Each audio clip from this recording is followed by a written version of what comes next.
9월 25일 목요일 이른 아침입니다. 오늘 말씀 읽기 본문은 에스더 2장입니다.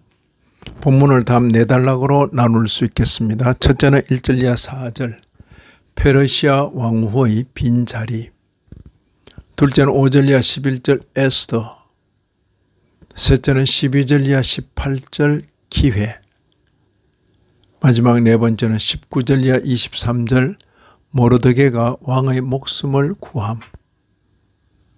처음 3단락을 중심으로 묵상하고자 합니다.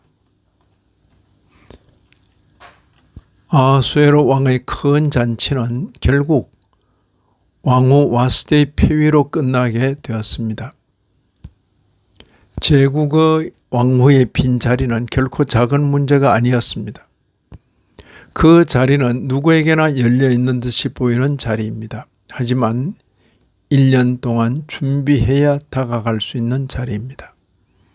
나아가 오직 한 사람만을 위하여 예비된 자리인데 이미 준비된 자가 아니면 앉을 수 없는 자리입니다.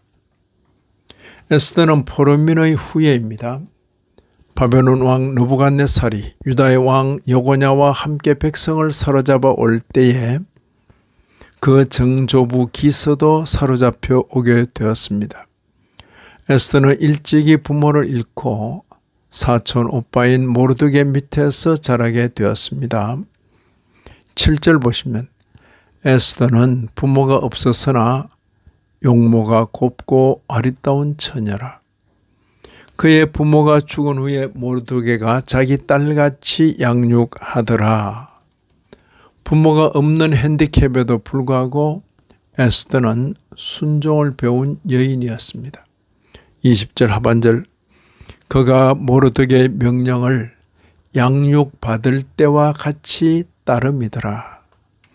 에스더는 예비된 여인으로서 예비된 자리에 앉게 되었습니다. 17절 보시면 왕이 모든 여자보다 에스더를 더 사랑하므로 그가 모든 처녀보다 왕 앞에서 더 은총을 얻은지라. 왕이 그의 머리에 관을 씌우고 와스디를 대신하여 왕후로 삼은 후에 17절입니다. 불행 같은 현실이 도리어 임시 행복과 영원 행복의 밑거름이 되었습니다. 사람의 판단을 따라 행복과 불행을 말하지 말고 하나님의 섭리 가운데서 행복과 불행을 말할 수 있어야 하겠습니다. 페르시아 왕 아하수에로의 아내가 되어 왕실에 거하게 되었으니 그것으로 그녀의 소원 성취하였습니까? 그것으로 그녀의 소원을 성취하였습니까? 대부분의 사람들은 이것을 이루기 위하여 마음쓰고 힘씁니다. 물론 힘쓰고 애쓴다고 이룬다는 보장도 없습니다. 그리고 많은 사람들이 만에 하나라도 그것을 이루게 되면 그것으로 만족하여 그 자리에 주저앉고 맙니다. 하지만 에스더의 경우 그 자리는 소원에서 얻은 자리이기보다 하나님께서 예정하시고 섭리하셔서 얻게 된 자리입니다. 때문에 그 자리와 관계하여 나의 목적 이전에 하나님의 목적이 있습니다. 보다 근본적이고 궁극적인 일을 위한 기회로 주어진 자리입니다.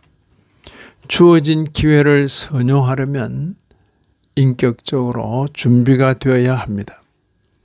어느 정도로 준비되어져야 합니까? 먼저 자기를 양육해 준 부모 같은 사촌오빠 모르드게에게 끝까지 순종하는 인격으로 준비되어져야 했습니다. 다음으로 결단을 내려야 할 때에 이미 받은 모든 것을 잃을 각오를 하고 필요하다면 목숨까지 내놓을 각오를 할 수 있는 그런 인격으로 준비되어져야 합니다. 4장 16절에 말한 것처럼 죽으면 죽으리이다. 끝으로 왕실에 거하면서도 왕실에 빠져 살지 않을 인격으로 준비되어져야 했습니다.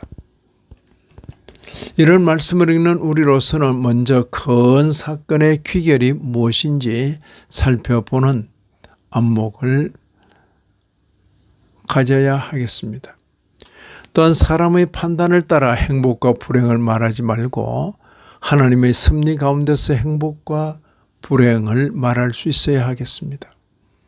그리고 하나님께서 필요로 하실 때에 쓰임 받을 수 있는 사람으로 예비되고 남다른 기회가 주어졌을 때에 그 기회에 빠지지 말고 그 기회를 하나님의 뜻에 따라 선용하여야 하겠습니다.